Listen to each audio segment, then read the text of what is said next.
Hello दोस्तों, YouTube channel subscribe कर लें, क्लिक बेल आइकन को प्रेस कर दें ताकि नोटिफिकेशन आपको मिलते रहे जेआईबी से और बैंक प्रमोशन के संबंध से। हम लोग यहाँ बात करें जेआईबी का Indian economy and Indian financial management IE&IFM unit number 2 है।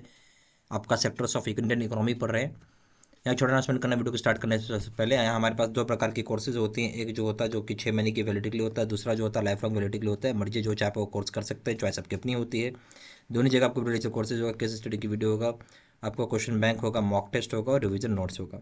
कोई भी पेपर पढ़िए, इंडियन इकोनॉमी हो, प्रिंसिपल्स हो, अकाउंटिंग हो, रिटेल बैंकिंग हो, सभी के दाम 1000 रुपये, सभी के दाम यहाँ पे 2000 रुपये। अगर आप कॉम्बो पैक लेते हैं तो इसका दाम यहाँ पे 2500 रुपये और इसका दाम यहाँ पे 4000 रुपये। अब आते हैं टॉपिक के ऊपर। तो हमने यहाँ पे देखेंगे कि इकोनॉमिस्ट जो है, ठीक है। अब हम लोग क्या बात करें, जो इकोनॉमिस्ट है, इकोनॉमिस्ट समझते हैं, इकोनॉमिस्ट उसको हम बोलते हैं जो इकोनॉमी की पढ़ाई करता है, ठीक है। इकोनॉमिस्ट ने इकोनॉमी को यानी भारतीय इकोनॉमी को 3 भाग में बांटा है, ठीक है। कितने भागों में बांटा है? 3 भागों में बांटा है। भारतीय नहीं, दुनिया भर के इकोनॉमिस्ट जो होते हैं इकोनॉमी को 3 भाग में बांटते हैं। नॉट ओनली भारतीय, दुनिया भर के इकोनॉमिस्ट 3 भाग में इकोनॉमी को बांटे हैं। पहला हो गया प्राइमरी सेक्टर, दूसरा हो गया सेकेंडरी सेक्टर, तीसरा हो गया टर्सरी सेक्टर। सभी के बारे में हम 1 बाय 1 करके पढ़ेंगे, ठीक है। और टर्सरी सेक्टर में ये जो आप एक देख रहे हो, ये टर्सरी सेक्टर से निकला हुआ एक और है जिसको हम बोलते हैं क्वाटरनरी सेक्टर, और एक और जो क्वीनरी सेक्टर, ये भी टर्सरी सेक्टर का ही आप बोल सकते हैं कि पार्ट है, ठीक है। दीज आर द पार्ट्स, ठीक है। बेसिकली आपका सेक्टर इतना ही है, ठीक है ना। अब आते हैं प्राइमरी सेक्टर पे। तो प्राइमरी सेक्टर आप क्या समझते हैं? ये सेक्टर बेसिकली इंक्लूड करेगा वो सारे इकोनॉमिक एक्टिविटीज़ जो कि direct use of natural resources है। क्या ये करता है? डायरेक्ट यूज़ कर रहा है नेचुरल रिसोर्सेज को। उदाहरण के तौर पे हो गया agriculture, forestry, fishing, fuels, metals, minerals, ये सारे हो गए। यानी प्राइमरी सेक्टर बेसिकली इंक्लूड करता है सारे की तरह इकोनॉमिक एक्टिविटीज़ जो कि डायरेक्ट यूज़ करते हैं नेचुरल रिसोर्सेज को, जैसे कि हो गया एग्रीकल्चर, फॉरेस्ट्री हो गया, फिशिंग हो गया, फ्यूल्स हो गया, मेटल्स हो गया और मिनरल्स हो गया, ठीक है। अब हम आते हैं दूसरा पॉइंट। तो ये एग्रीरियन इकोनॉमी, एग्रीरियन मतलब आपका इकोनॉमी खेती पर निर्भर है। इकोनॉमी आपका किस पर निर्भर है? खेती पर निर्भर है। ऐसा आप तब बोल सकते हैं जब एग्रीकल्चर सेक्टर आपका one of the key sector, यानी यही प्रमुख सेक्टर है जहां से पूरा जीडीपी आपका डेराइव होता है देश का।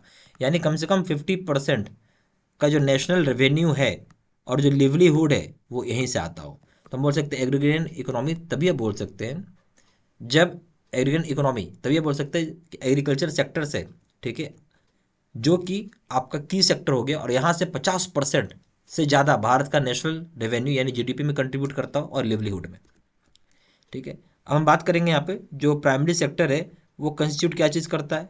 पहला हो गया एग्रीकल्चर करता है, दूसरा हो गया फॉरेस्ट्री करता है, तीसरा हो गया फिशरी करता है, जो यहाँ पे ऑलरेडी ऊपर में बताया हुआ है, ठीक है। Agriculture, forestry, fishery, fuels, metal, minerals, ठीक है। अब हम आएंगे सेकेंडरी सेक्टर पे, ठीक है, इसको समझते हैं। तो सेकेंडरी सेक्टर बेसिकली ये इंक्लूड करेगा सारा का सारा इकोनॉमिक एक्टिविटीज़ जो कि इन्वॉल्व करता है प्रोसेस करना रॉ मटेरियल्स को जो कि एक्सट्रैक्ट करते हैं प्राइमरी सेक्टर से, ठीक है। जैसे कि हो गया जिसको हम बोलेंगे इंडस्ट्रियल सेक्टर। तो सेकेंडरी सेक्टर वो सेक्टर है जहाँ पे सारी इकोनॉमिक एक्टिविटीज ये प्रोसेस कर रहे हैं जो कि प्राइमरी सेक्टर का रॉ मटेरियल है। रॉ मटेरियल कहाँ से मिल रहा है इनको? प्राइमरी सेक्टर से मिल रहा है, चाहे वो एग्रीकल्चर से मिलता हो, फॉरेस्ट्री से मिलता हो। ये इनका प्राइमरी सोर्स ऑफ, बस बोल सकते हैं कि प्राइमरी सोर्स है जहाँ से रॉ मटेरियल ले रहे हैं वो है प्राइमरी सेक्टर से। और इस चीज़ को हम प्रोसेस जो करते हैं, ये सेकेंडरी सेक्टर क्या है? उसी चीज़ को प्रोसेस करेगा ये, ठीक है। तो हम इसको इंडस्ट्रियल सेक्टर बोलते हैं। इसमें आ गया मैन्युफैक्चरिंग करना, ठीक है। और आज की डेट में बात करें तो लार्जेस्ट एम्प्लॉयर है वेस्टर्न डेवलप्ड इकोनॉमी में। मैन्युफैक्चरिंग सबसे बड़ा रोजगार देने वाला साधन बन गया है वेस्टर्न डेवलप्ड इकोनॉमीज में, ठीक है।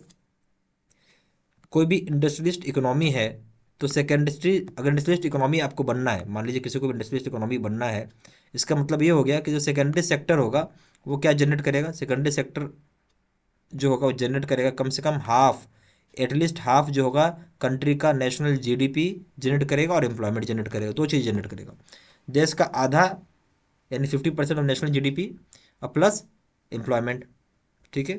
हम आएंगे टर्सरी सेक्टर। तो ये सेक्टर जो है इंक्लूड करता है सारा का सारा इकोनॉमिक एक्टिविटीज़ जो कि प्रोड्यूस करेगी, क्या करेगी? सर्विसेज प्रोड्यूस करती है, सर्विसेज। उदाहरण के तौर पे education, health care, banking, communication, ये सारी की सारी क्या सर्विसेज है। आप जिसको देख नहीं सकते हैं, छू नहीं सकते हैं, ठीक है, ये चीज़ हो गया, इनविजिबल होता है ना ये सब चीज़ें। सर्विस बेस्ड इकोनॉमी आप तभी बोल सकते हैं, एग्जिस्ट तभी करता है ये, जहाँ पे सेक्टर जनरेट करता हो कम से कम आधा नेशनल एंड हाफ जो होगा नेशनल इनकम का 50% कंट्रीब्यूशन टर्सरी सेक्टर से आता हो, और यहाँ से लोगों को लिवलीहुड भी मिलता है, 50% का आप जो बोलते हैं कि नेशनल इनकम यहाँ से आ रहा हो और लिवलीहुड को सपोर्ट करता हो।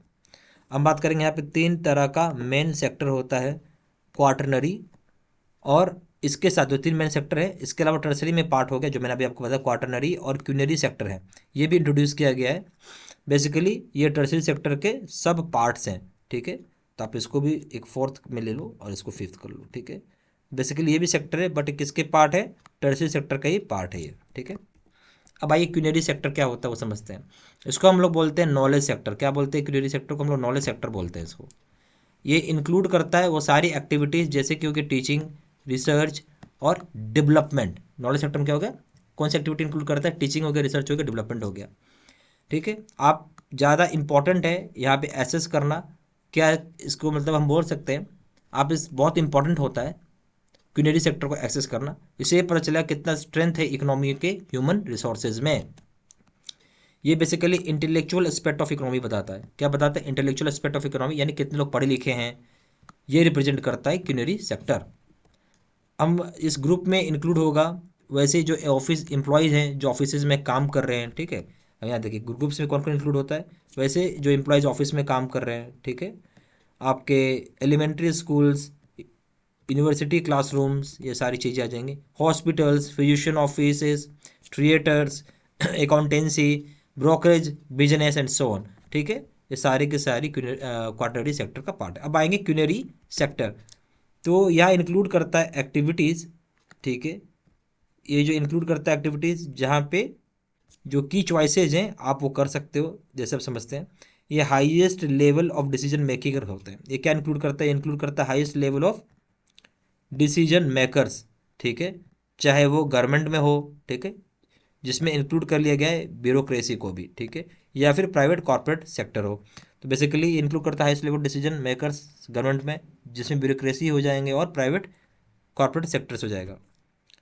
हम बात करेंगे यहाँ पे जो नंबर ऑफ पीपल है जो कि पार्टिसिपेट करते हैं इस सेक्टर में, वो बहुत छोटे होते हैं, बहुत ही छोटा होता है। मैनेजमेंट में के रोल में, डिसीजन मेकिंग के रोल बहुत कम लोग होते हैं, ठीक है।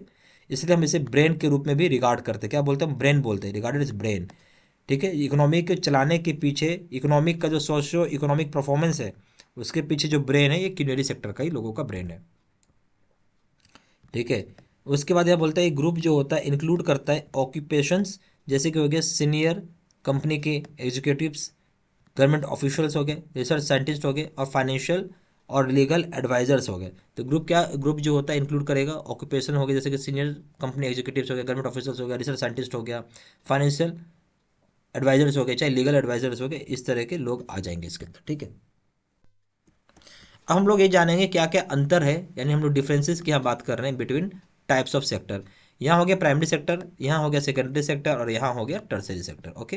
तो प्राइमरी सेक्टर में आप देखेंगे तो ये हो गया, बात कर रहा है एग्रीकल्चर के साथ, फॉरेस्ट्री हो गया, माइनिंग हो गया, ये सारे उदाहरण हैं इस सेक्टर के। जबकि सेकेंडरी सेक्टर में आएंगे तो मैन्युफैक्चरिंग यूनिट्स हो गया, स्मॉल स्केल यूनिट्स हो गया, ये मेजर इंटरप्राइजेज हो गई, ग्लोबल ऑर्गेनाइजेशंस हो गया, ये सारे इसके अंदर इंक्लूड होते हैं।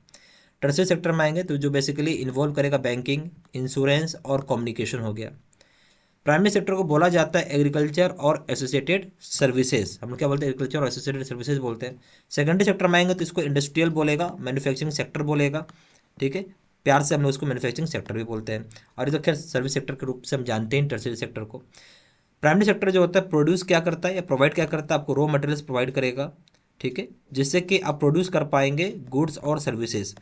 और सेकेंडरी सेक्टर क्या होगा? ट्रांसफॉर्म करता है, यानी चेंज करता है रॉ मटेरियल को, जिसको एक गुड से दूसरे फॉर्म में चेंज करेगा, वैल्यू एडिशन करता है वो, यानी बेसिकली रॉ मटेरियल्स को प्रोसेस करके फाइनल गुड बनाता है। टर्सरी सेक्टर जो होता है वैल्यूएबल सर्विसेज देता है, प्राइमरी सेक्टर को भी देता है वैल्यूएबल सर्विसेज, और सेकेंडरी सेक्टर को भी देता है वैल्यूएबल सर्विसेज।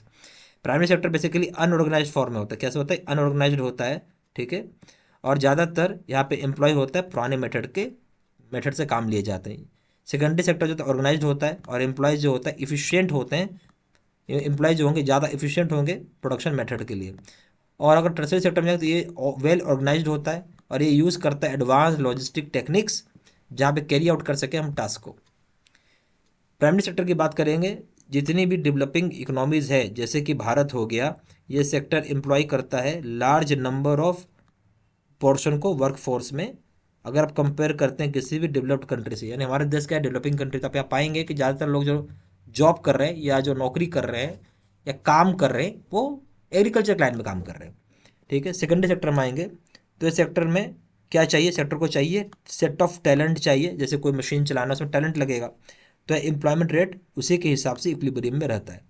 ये सेक्टर जो होता है टर्सरी में, एम्प्लॉयमेंट शेयर जो है इसकी बहुत बढ़ गई है पिछले कुछ सालों में। एम्प्लॉयमेंट शेयर जो है बहुत ड्रामेटिकली इसका बढ़ा है हमारे देश में। ठीक है, हमारे पास यहाँ पे जेआईबी के दो तरह की कोर्सेज होती हैं, एक जो होता है 6 महीने की वैलिडिटी के लिए होता है, दूसरा जो होता है यहाँ पे लाइफ लॉन्ग वैलिडिटी के लिए होता है।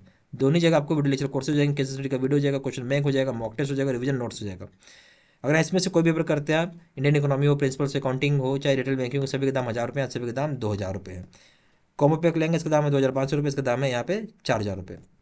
ज़्यादा जानकारी को फोन कर सकते हैं, फोन नंबर जो 4x9685127 या फिर वेबसाइट पर जाकर ऑनलाइन ऑर्डर प्लेस कर सकते हैं। www.jbcbstudy.com, email ID जो 6 नंबर 3 @gmail.com। सारी इन्फॉर्मेशन मैंने इसी वीडियो के डिस्क्रिप्शन बॉक्स में डाल दिया। Thank you very much.